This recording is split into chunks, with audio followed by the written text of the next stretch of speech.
Hello guys, welcome back to my new another vlog and I hope you are really doing well. तो आज हम बात करने वाले हैं कि क्यों हमारा नॉर्थ इंडिया जैसे जैसे पंजाब, हरियाणा, बिहार, यूपी, ये क्यों सरकारी नौकरी के पीछे भाग रहे हैं, जिसमें जिन नौकरियों में सिर्फ एक परसेंट कम चांसेस है सक्सेस के। लाइक यूपीएससी 1% तो है ही नहीं यूपीएससी में बिल्कुल, और सीजीएल में मान लो 1% है नॉर्मल। तो मोस्टली 99% लोगों का गवर्नमेंट जॉब मिलेगी नहीं। तो वे 99% लोग जो अपना 4-5 साल उस चीज़ को देते हैं, अगर वे अपना रिज्यूमे बिल्ड करें, अपनी स्किल्स पे काम करें और अच्छी जॉब और प्राइवेट जॉब के लिए अप्लाई करें, तो उनको 5-10 साल में है ना, जितनी सैलरी वे सरकारी से कमाएंगे ना, उसका ट्रिपल या 4 गुना प्राइवेट से कमा रहे होंगे। अगर उनको कोई अच्छी मार्केटिंग कंपनी मिल जाती है, जैसे डाबर। अगर आप डाबर में लग गए ना, तो आप घूमते रहोगे, कभी इधर कभी उधर। तो एक फ़न जॉब है। लेकिन सरकारी में क्या है, सिर्फ आप लैपटॉप के आगे बैठे रहोगे। और कोई बोलते हैं कि ऊपर का नीचे का पैसा भी होता है सरकारी में, लेकिन वो कुछ ही सरकारी नौकरियों में होता है। और लेकिन अब पकड़े जाने के चांसेस बहुत ज़्यादा है, क्योंकि टेक्नोलॉजी इतनी बढ़ गई है। हर किसी के पास फ़ोन है, कैमरा है, तो आपको पता भी नहीं लगेगा कब आपकी वीडियो बन गई। तो आप है ना, अपने पढ़ाई पे कम फोकस करके रिज्यूमे बिल्ड करो। जाओ गूगल पे सर्च करो कौन कौन सी जॉब है, क्या रिक्वायरमेंट्स है। तो आप जैसे कि कोई यूपीएससी कर रहा है, तो उसका कुछ वेस्ट नहीं गया उसके। वो अपनी नॉलेज है ना, किसी मार्केटिंग कंपनी में अप्लाई कर सकता है, क्योंकि उसने हिस्ट्री पढ़ी है, ज्योग्राफी पढ़ी है, उसने पता है कैसे क्या हुआ है। इकोनॉमी पढ़ रहा है, करंट अफेयर्स। सो यूपीएससी एस्पिरेंट को चांसेस बहुत ज़्यादा मिल जाते हैं कंपनी में। लेकिन हम अगर सीजीएल एस्पिरेंट, एसएससी एस्पिरेंट की बात करें, तो उनको कंपनीज लेस प्रेफर करती हैं, बिकॉज उनके पास वो स्किल नहीं होती, लाइक कम्युनिकेशन स्किल्स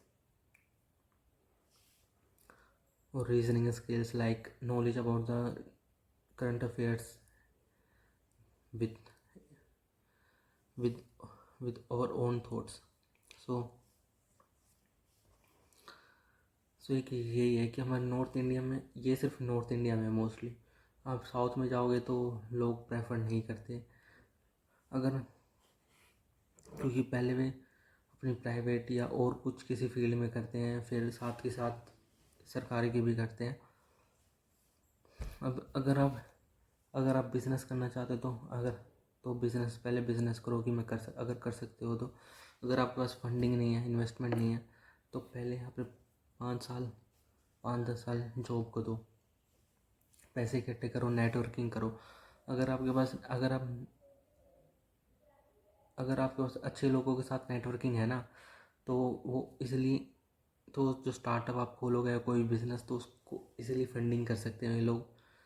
और नेटवर्किंग आज के टाइम पे ना, जो करेंसी है ना, वो नेटवर्किंग ही है।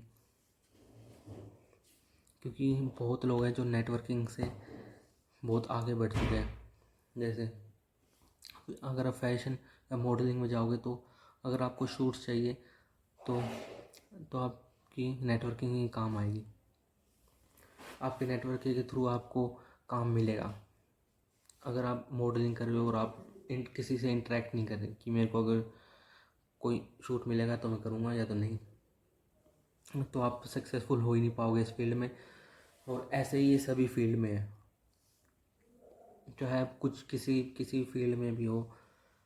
चाहे अब नेटवर्किंग, यूपीएससी में जो जो यूपीएससी एस्पिरेंट है, वो उन लोगों से कनेक्ट होना चाहते हैं जो ऑलरेडी क्लियर कर चुके हैं, टॉपर्स, ताकि उनको कुछ स्ट्रैटेजी या इंटरव्यू के बारे में गाइडेंस मिल सके।